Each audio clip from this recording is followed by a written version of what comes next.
Here, let's unpack this. Imagine you're in the leadership of a revolution, years into a brutal fight for independence. It's mid-1978. Yeah. Suddenly, the ground shifts beneath your feet.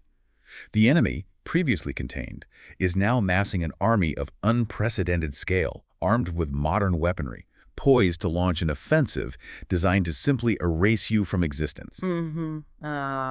Terrifying prospect. Every instinct screams, fight, defend the ground you've won. But your intelligence tells you that standing still means certain destruction. What if the most strategic, the most revolutionary move you can make is to retreat? That moment, that, seemingly counterintuitive decision in the face of overwhelming force, is precisely the critical juncture we're diving into today. It's a pivotal strategic withdrawal during the Eritrean Revolution, a decision that fundamentally altered the course of the struggle. And our deep dive into this turning point, our understanding of the context, the pressures, and the strategic thinking behind it is viewed entirely through a specific lens. It's based on a detailed account titled The Retreat of ELF and EPLF from Eritrean Towns. Yes, and it's vital to highlight upfront that this analysis, this perspective on this specific period and the choices made, comes to us from Azentawi from Zatana. Their account offers a particular viewpoint on the strategic considerations, the scale of the threat, and the rationale behind the actions taken during this incredibly intense phase of the revolution. Right. It's their perspective that will guide our exploration today. So our mission in this deep dive, as guided by Azentawi from Zatana's account, is to fully grasp the gravity of that situation in mid-1978. We want to understand the immense forces that were converging, the impossible choices that had to be weighed by the revolutionary leadership. Exactly. The mechanics of this strategic withdrawal as described, and crucially, the critical implications that this single event had for the survival and eventual victory of the Eritrean Revolution. What were the insurmountable odds, really? And why, according to this account, did withdrawing become not just the best option, but perhaps the only path to avoid total defeat? Let's jump in and explore this pivotal moment through Azentawi from Zatana's eyes. Absolutely. Azentawi from Zatana paints a very clear picture of the situation in mid-1978, emphasizing that the period immediately preceding the offensive saw a fundamental and irreversible shift in the military balance of power. A fundamental shift. They describe it not as a gradual change, but a decisive turning point where the strategic scales tipped dramatically and overwhelmingly in favor of the Ethiopian Derg regime. Right. The account frames this specifically as a critical juncture for the Eritrean Revolution. And the reason it was critical wasn't just about losing ground. It was because the Derg, under Mengistu Haile Mariam, was no longer just fighting a counterinsurgency. No, not at all. They were, according to this perspective, preparing an operation of a scale and intensity not seen before in the conflict. Precisely. The threat is described as a massive, well-armed offensive. This wasn't a limited thrust or a punitive expedition, Not just pushing back. No. Azentawi from Zatana states that the explicit, stated goal of the Derg was to crush the resistance once and for all. The objective was annihilation, the complete military and political destruction of the Eritrean revolutionary movement. Annihilation. That's a heavy word. And the initial assessment for the Eritrean forces, particularly the Eritrean People's Liberation Front, or EPLF, as detailed in this account, was starkly unfavorable. Very stark. The source repeatedly emphasizes that they were outgunned and outmanned. This wasn't a slight disadvantage. It was a fundamental asymmetry in military capacity that made any conventional confrontation incredibly risky. Yeah, almost impossible. That stark reality, the understanding that they simply did not possess the numbers, firepower, or logistical depth to face the coming storm head-on in conventional battles, is presented as the backdrop against which a difficult decision was made. A really difficult decision. According to Azentawi from Zatana, the EPLF leadership made a strategic decision. The source specifically uses the term strategic withdrawal, underscoring that this wasn't a panicked flight after being routed, No, it wasn't just running away. Exactly. It was a planned, calculated military maneuver initiated before the full force of the offensive hit, with deliberate long-term objectives. Okay, so let's really try to grasp the scale of that threat, this unprecedented offensive launched by the Derg in June 1978, as described in this account by Azentawi. The sheer numbers alone are, well, staggering. They truly are. Azentawi from Zatana provides specific figures that highlight the magnitude of the challenge. The account states the Derg committed a total of over 120,000 troops to this offensive. 120,000. Just let that sink in. To put that number in context for the time and region, this was an immense national army, heavily armed and solely focused on this single operational objective, eliminating the Eritrean resistance. 120,000 troops focused on crushing a revolutionary movement with limited resources. That number immediately communicates the overwhelming force the Eritrean fighters were up against. Absolutely. And the source doesn't just give a total, it details how this colossal force was organized, which speaks volumes about the deliberate planning involved. Yes, according to this account, this immense invading force was structured into specific named operational groups. Task Force 501, 502, 503, 505, and 506. Wow. Specific task forces. This level of organization into distinct task forces, each likely with its own objectives and command structure, demonstrates that this was a meticulously planned, large-scale military campaign, not a disorganized push. It was designed for coordinated, multi-axis attacks. Right, not just a wave of soldiers, but a structured assault. And the breakdown of their military assets, drawing directly from the numbers provided in the source, further illustrates their overwhelming superiority in conventional terms. The account lists 38 infantry brigades. Now, an infantry brigade is a substantial ground combat formation, typically comprising several thousand soldiers. So 38 of these units represent the core manpower intended for offensive operations, holding territory, and overwhelming enemy lines through sheer numbers. That's the backbone, the sheer weight of numbers. Exactly. This is the backbone of a massive invasion force. They also had significant mobility and striking power with their mechanized units. The source specifies 6 mechanized brigades. These units, they're equipped with armored personnel carriers or infantry fighting vehicles. They provide rapid movement across terrain, protection for troops, and integrated firepower like machine guns or small cannons. So speed and punch. Precisely. 6 mechanized brigades add a crucial element of speed and the ability to punch through defenses and exploit breakthroughs, making them far more capable in offensive operations than pure infantry. And a heavy fire support. That must have been a huge factor. Oh, absolutely. Azentawi from Zatana mentions 10 artillery battalions. Artillery provides indirect fire capability, meaning they can hit targets miles away, softening defenses, disrupting enemy movements, and causing significant casualties and destruction from a distance. 10 battalions. That sounds like a lot. It represents a very large concentration of artillery power, capable of sustained, devastating bombardments against fixed positions or troop concentrations. Imagine facing that kind of firepower day in, day out. Yeah, relentless. And beyond the ground forces, the Derg also possessed significant capabilities that the Eritrean forces entirely lacked: naval and air power. That's another critical asymmetry. The source notes they had a modern navy with advanced warships. Now, while perhaps not the main element against a primarily land-based insurgency... Still a threat, though. Oh, yes. This fleet posed a serious threat, particularly concerning Eritrea's coastline and vital ports like Massawa. It allowed for potential amphibious landings, coastal bombardment, and the ability to interdict sea routes, which could really complicate Eritrean logistics and resupply. Okay, so controlling the sea was one thing. And then there's the air. Control of the air would be absolutely critical, wouldn't it? Critical doesn't even begin to cover it. Azentawi from Zatana states the Derg had an air force with over 5 squadrons of jet fighters. Fighter jets provide aerial dominance, reconnaissance, and crucial close air support for ground troops. 5 squadrons. That represents a considerable air wing, capable of overwhelming any potential air defense, which the Eritrean forces largely lacked, and raining down bombs and rockets on revolutionary positions and troop movements almost at will. This air superiority denied the Eritrean sanctuary and mobility in open areas. It's a game changer. A massive advantage. And the source even indicates that this initial assembly of forces, this huge wave, was just the leading edge of the offensive. Yeah, that's another sobering detail. Additional troops were poised to join the assault on key besieged cities like Asmara, Massawa, and Adiki, or Adikwa as it's also known. So reinforcements were ready to pour in. This detail underscores the depth of the Derg's commitment and the phased nature of their plan. They had reserves ready to reinforce success or maintain pressure on the most vital strategic points, indicating they were prepared for a prolonged push until the objectives were met.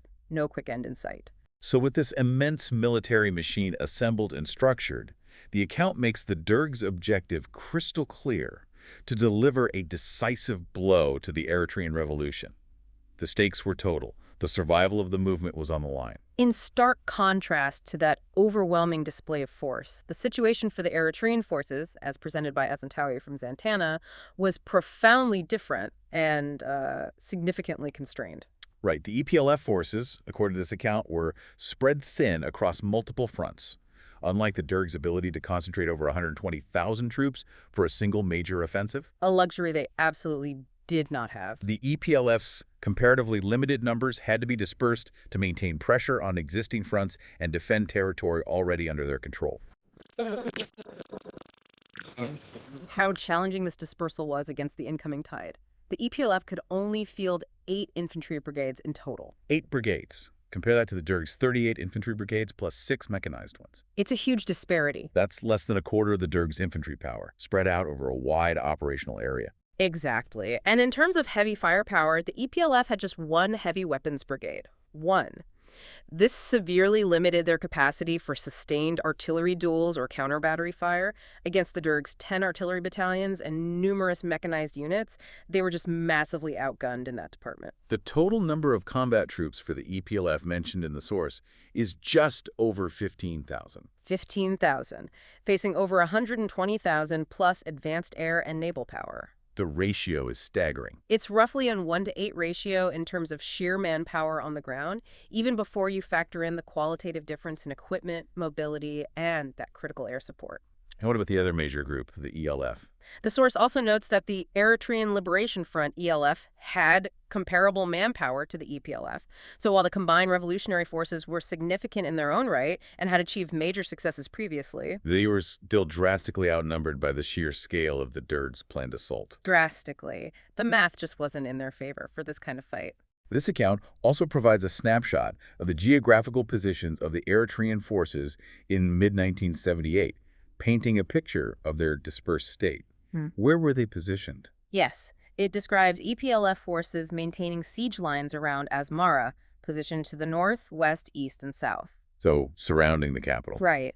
While this tied down Derg troops within the city, which was a success in itself, it also meant a significant portion of the EPLF limited forces were fixed in position around a heavily defended urban center. Making them vulnerable. Very vulnerable to being cut off or enveloped by attacks from outside that siege ring, especially with a massive offensive brewing. And the strategic port city of Massawa, That was partly under Derg control, with a front line running right through the city itself, fighting street by street. essentially. Urban warfare is incredibly costly and demanding on resources, again tying up valuable fighters in a difficult attritional battle against enemy forces supplied by sea. Not an ideal situation when facing a larger offensive elsewhere. And near Adi Ki, or Adi KH, There, the EPLF had established defensive lines to the north and south. These were likely efforts to block approaches from the south, from Ethiopia proper. but fixed lines. Exactly. Fixed defensive lines are inherently vulnerable to being bypassed, outflanked, or simply overwhelmed by a larger force with superior mobility and firepower, which, as we've established, the Derg possessed in abundance. The source does mention areas still fully under Eritrean revolutionary control, though. It does. For instance, the Gash-Barka region remained fully under the control of Eritrean revolutionary forces, with the ELF besieging Burentu at that time. So they still held ground in initiative in some places. Yes. This shows that the revolution still held significant territory and maintained offensive actions in some areas. However, the overall picture presented by Azentawi from Zatana is one where the majority of the revolutionary forces were engaged in static siege operations or defensive postures around key urban centers. Spread thinly. Spread thinly across a wide arc, precisely the kind of deployment most vulnerable to a concentrated, multi-pronged conventional offensive like the one the Derg was planning. And this leads the source to an inescapable conclusion based on the raw numbers and deployment. Yes, the conclusion is stark. The Eritrean forces' military potential at this moment was a mere fraction of the Derg's, and critically, it was divided across many battlefronts.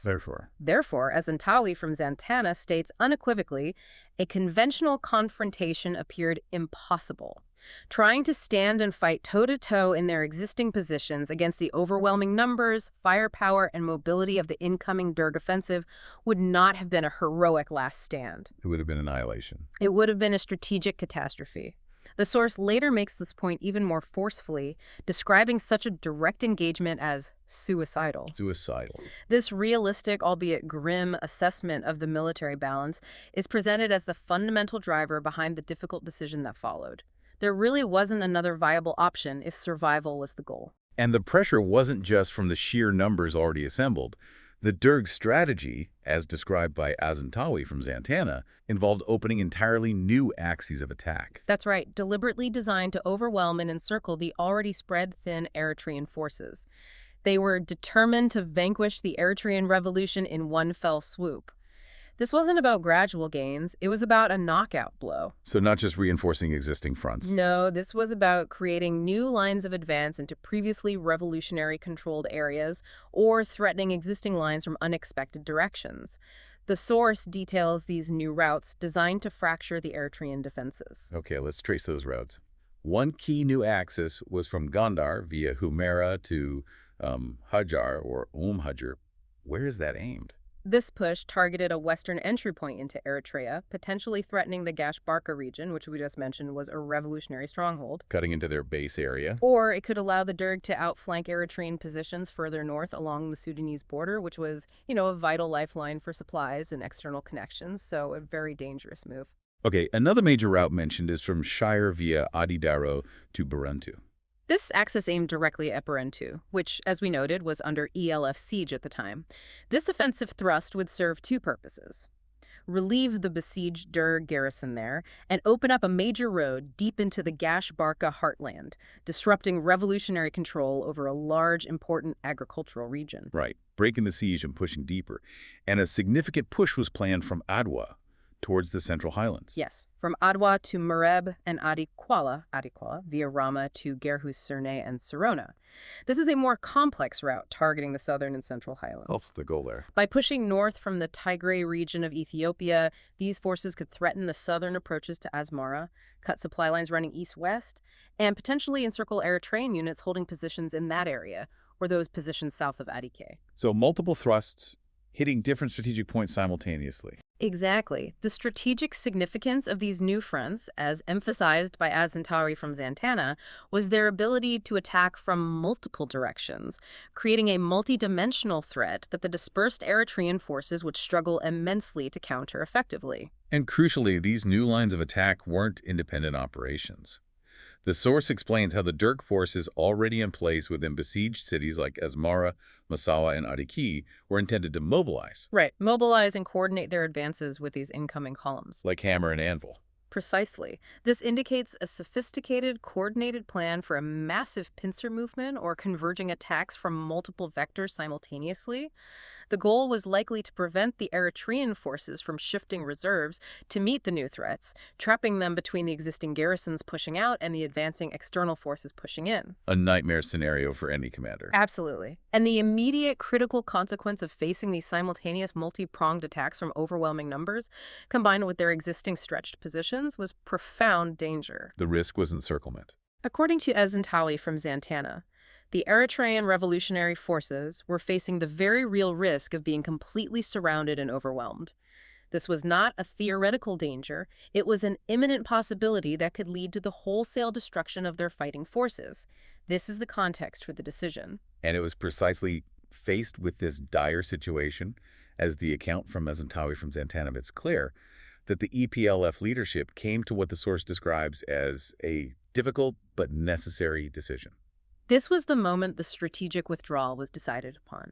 It was a decision born not of defeat, but of foresight, a recognition that adhering to conventional military doctrine and attempting to hold fixed positions against such overwhelming odds would lead to certain disaster. Survival meant moving. And the nature of the move, as described, was to pull back to more favorable terrain. This is a critical element. It wasn't a random retreat. It wasn't just falling back aimlessly. Planned relocation. It was a planned relocation to specific geographical areas where the Eritrean forces could negate some of the Derg's advantages, like their armor and air power, and leverage their own strengths, like knowledge of the land and popular support. So, heading for the mountains. Or rugged areas. While the source doesn't extensively detail the terrain itself, the implication, based on the shift in strategy that followed, is exactly that.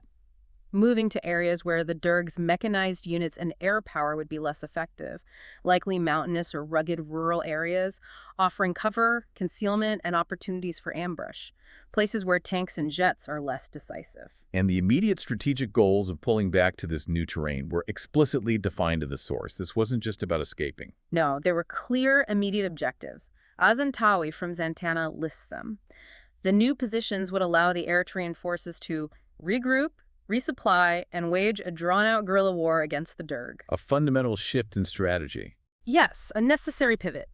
Moving away from trying to hold towns or fixed fronts towards a strategy of mobility, dispersal, and attrition, preparing for a different kind of war. And the source is unambiguous about why this shift was necessary. You mentioned suicidal earlier. It is. Direct engagement in conventional battles against the Derb's superior numbers and firepower in their current positions, Azentawi from Zatana states, would have been suicidal. The military math simply didn't add up for a conventional fight to the finish in 1978. Withdrawal was the logical, if painful, conclusion. Okay, so the strategic aims behind this carefully planned withdrawal, as further elaborated in the account, were not just offensive in the short term, but really aimed at continuing the struggle long term. Absolutely. These were not aims of surrender or defeatism. They were offensive in the sense of preserving the capacity to continue and eventually win the long struggle. These were objectives for the future of the revolution itself. Let's delve into these specific forward-looking aims mentioned in the source. First, to preserve the gains and ideals of the revolution. What does that mean in practice? Well, it points beyond just military assets, beyond just saving soldiers and guns. By 1978, the revolution had established significant administrative structures, social programs, schools, clinics, and a deep connection with the civilian population in the areas they controlled. The liberated zones. Exactly. Now, withdrawing the military forces from towns and cities obviously risked exposing these gains and the civilian support base to the full brutality of Derg occupation, which was a terrible consequence. A heavy price. A very heavy price. However, the withdrawal aimed to preserve the core revolutionary movement itself, the trained cadres, the experienced leadership, the ideological commitment, and critically, the trust built with the people, especially in rural areas where they could operate more freely after the withdrawal. It was about ensuring the revolution wasn't decapitated or its spirit broken by being crushed in the urban centers, preserving the heart of the movement. Okay, that makes sense. Second, and maybe more obviously related to the military reality, was to protect its limited manpower and resources. This is fundamental. As the numbers clearly showed, the Eritrean forces had a finite and difficult-to-replace pool of trained fighters and modern weaponry compared to the Derg, which had access to Soviet bloc military aid on a massive scale. An endless supply, almost. Seemingly endless from the Eritrean perspective. Engaging in a conventional battle against 120,000-plus troops, supported by heavy armor, artillery, and air power, would inevitably lead to enormous casualties and the destruction or capture of precious equipment they couldn't easily replace. So conserve what you have. By withdrawing, they chose to conserve their most valuable assets, the lives of their fighters, and their scarce weapons, ensuring they would have the capacity to continue the fight in a different form. It was a strategic investment in the future fighting force, trading space for soldiers. Third, the aim was to extend the conflict and exhaust the Derg. How does withdrawal achieve that? This is classic asymmetrical warfare strategy. The Derg's strength was in large-scale conventional operations, taking and holding territory, particularly cities and main roads. Where their numbers and firepower mattered most. Right. Their weakness over the long term would be the immense cost and difficulty of occupying a large, hostile country and fighting a dispersed, mobile insurgency in difficult terrain. An occupation is expensive? Extremely expensive in blood and treasure. By withdrawing from fixed positions and initiating a protracted people's war from more favorable terrain, the EPLF, according to this account, aimed to turn the Derg's massive army into an expensive burden, forcing them to maintain garrisons across vast areas, requiring constant patrols, facing ambushes and harassment, stretching their supply line. Emptying them slowly. And draining the resources and morale over years. This was a deliberate strategy to wear down the numerically superior enemy.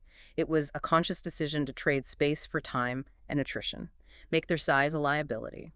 And finally, the withdrawal had a crucial long-term goal: to gather strength for an eventual counteroffensive. So it wasn't just about survival and harassment. No, absolutely not. This reveals that the withdrawal was not seen as the endgame, not a sign of ultimate defeat or surrender, but rather a necessary phase in a multi-stage strategy. A regrouping phase. Exactly. By surviving the initial onslaught, conserving their forces, operating from secure base areas in favorable terrain, and continuing to train, recruit, and potentially acquire new resources away from the main enemy pressure, the EPLF aimed to build up their capacity. Build up for what? To the point where they could eventually shift back onto the offensive and challenge the Derg for control of territory again, but on their own terms, at a time and place of their choosing. It was a strategic retreat designed explicitly to enable a future advance. So, Azentawi, from Zatana's account, assesses this strategic withdrawal as nothing less than a crucial pivot point for the Eritrean revolution. It wasn't just one event among many. No, it's presented as the decision that fundamentally changed the dynamics of the war and determined its future course, according to this perspective. And the consequence of this decision, as seen through the lens of this account, is presented as incredibly significant. Hugely significant. The account states it likely saved the Eritrean revolution from total defeat. Saved it from defeat. The argument is clear. Had they chosen the path of conventional defense in place, the sheer scale and power of the Derg offensive, given the numbers and assets we discussed, would have likely resulted in the destruction of the EPLF and possibly the ELF too, and the end of the organized revolution at that point. The withdrawal ensured its survival. And the source also highlights what this action demonstrated about the Eritrean revolutionary forces themselves, particularly the EPLF leadership and fighters. What qualities did it showcase? Well, first, it showcased military savvy, real strategic thinking. The ability to make a cold, realistic assessment of the military balance and understand that bravery alone could not overcome such an immense material and numerical disadvantage in a conventional fight. Facing facts.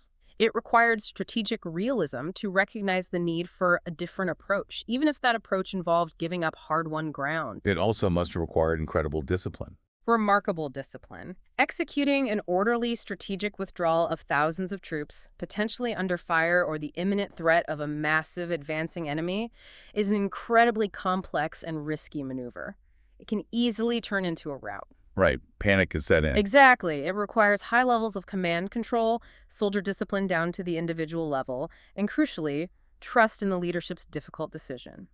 Azentawi's account implies this wasn't a chaotic rout, but a planned, orderly movement, which speaks volumes about the EPLF's internal cohesion. And finally, commitment. And finally, it powerfully showed their unwavering commitment to the long struggle, prioritizing the survival and future capacity of the revolution over the immediate, potentially symbolic importance of holding specific towns or fighting to the last man in vulnerable positions, demonstrated a deep resolve. Playing the long game. Yes, a commitment to the ultimate goal of freedom, understanding that this requires strategic patience and then sacrifice. They were willing to take a step back to ensure they could eventually take many steps forward. So, bringing it all together, Azentawi, from Zatana's account, presents the EPLF's strategic withdrawal in mid-1978 not as a setback, not as a defeat, Not at all. but as a vital response, a necessary and ultimately brilliant strategic countermove to the Derg's massive military onslaught. The necessity is reiterated throughout the account. They were fundamentally outmatched in numbers, firepower, and mobility for a conventional fight in their existing positions. Staying put was not a viable option for survival. And the contrast in potential outcomes, as described in this account, couldn't be starker, could it? No, it's presented as a choice between two very different futures. Staying and fighting conventionally against such overwhelming force would, in this perspective, have led to the swift destruction of the revolutionary forces and the probable end of the struggle right there in 1978 or 79. While the outcome of the withdrawal, the path they chose, was ensuring the survival of the movement, conserving its strength, and fundamentally laying the groundwork for the next decisive phase of the conflict. And how did this pivotal move shape the struggle that followed, according to Azentawi from Zatana? What did it enable? By withdrawing to more favorable terrain and preserving their forces, it enabled the Eritrean revolution to fully commit to and effectively prosecute a protracted people's war. This was the strategic alternative they embraced. Explain that term, protracted people's war. It's a strategy, often associated with Maoist thought, but adapted by various movements focused on a long attritional conflict. It relies heavily on guerrilla tactics, mobility, deep popular support among the civilian population, especially in rural areas, and exploiting the geographical advantages of the terrain like mountains or forests to neutralize the enemy's conventional superiority in firepower and technology. So avoiding big battles and focusing on wearing the enemy down. Exactly. Hit-and-run tactics, ambushes, sabotage, political work among the population, building liberated zones in areas the enemy can't easily control. It's designed for a weaker force to defeat a stronger one over time. The withdrawal made this the primary strategy. And it was this protracted war, a strategy made viable and necessary by that difficult decision to withdraw in 1978, that the source concludes Would ultimately lead to victory. Azentawi from Zatana draws a direct line from that moment of strategic sacrifice and adaptation in 1978 to the eventual achievement of Eritrean independence over a decade later. The withdrawal wasn't the end, it was the beginning of the strategy that won. That's a powerful claim. Yeah. The events of 1978 then, as interpreted through this specific account from Azentawi from Zatana, underscore several key qualities that define the Eritrean resistance. They really do. They highlight their resilience, the ability to absorb a massive shock like that offensive, survive it, and continue fighting effectively against overwhelming odds for years to come. Their adaptability, too. Absolutely. Their strategic flexibility to completely change their military approach, shifting from conventional fronts and sieges, which had brought them success earlier, to a dispersed guerrilla war when the situation fundamentally changed and demanded it. They weren't stuck in one way of thinking. And underlying it all, And their unwavering resolve. Their deep-seated commitment to the goal of freedom that allowed them to make incredibly difficult decisions, endure immense pressure and hardship, and sacrifice hard-won territory for the sake of the long-term struggle. That commitment kept them going. So, seen from the perspective presented by Azentawi from Zatana, this wasn't just a military maneuver. It stands as a key turning point in Eritrea's long march to freedom. An absolutely crucial moment. It's the moment where a seemingly backward step, a withdrawal, giving up ground, was in fact the essential strategic leap forward that ensured the revolution could survive, adapt, and ultimately succeed against an enemy determined to destroy it. And it is crucial to remember, as we've explored this critical period, that our entire understanding today, this specific context, the scale of the threat as presented, the rationale for the decision, the description of the withdrawal's aims, and its profound implications, is based specifically on the account provided by Azentawi from Zatana in their writing, The Retreat of ELF and EPLF from Eritrean Towns. It's their lens we've been looking through. Exactly. It gives us a particular, detailed, and incredibly valuable perspective on this complex and pivotal historical moment. Other accounts might exist, but this is the story as Azentawi tells it. So there you have it. According to the account by Azentawi from Zatana, what might have appeared to the outside world, or perhaps even to some involved at the time, as a simple retreat or a sign of weakness, Yeah, easy to misinterpret from afar. was in fact a highly calculated strategic masterstroke. A necessary, difficult decision made under extreme duress to preserve the core of the revolution and set the stage for a different kind of war, one it was ultimately able to win. This deep dive into that crucial turning point in 1978 has really been illuminated by the specific perspective offered in Azentawi from Zatana's account. It shows strategy and action under the most intense pressure. And it really leaves you with some powerful, complex questions to consider, doesn't it? What does this example, as described in this account, tell us about the brutal calculus military and political leaders face when vastly outmatched? The hard choices. How does the willingness to sacrifice immediate gains, hard-won territory and fixed positions become a necessary, even revolutionary act for long-term strategic advantage? It goes against instinct, doesn't it? It really does. Holding ground feels like the right thing. What are the human costs and leadership challenges involved in ordering a withdrawal like this? Asking fighters to give up ground they've bled for, leaving supporters potentially exposed? That must be incredibly difficult. The weight of command in such a moment must be immense. And more broadly, what lessons can you draw from the success, as outlined here by Azentawi, of switching from conventional confrontation to a protracted asymmetrical struggle when faced with a significantly larger, better-equipped adversary? It really forces you to think differently about what constitutes strength and what constitutes strategic wisdom, especially when the odds seem completely insurmountable. Is strength always about standing your ground, or is it sometimes about knowing when and how to move? Resilience and adaptation, as you said. Powerful lessons. Indeed. Food for thought, definitely. Thanks for joining us for this deep dive.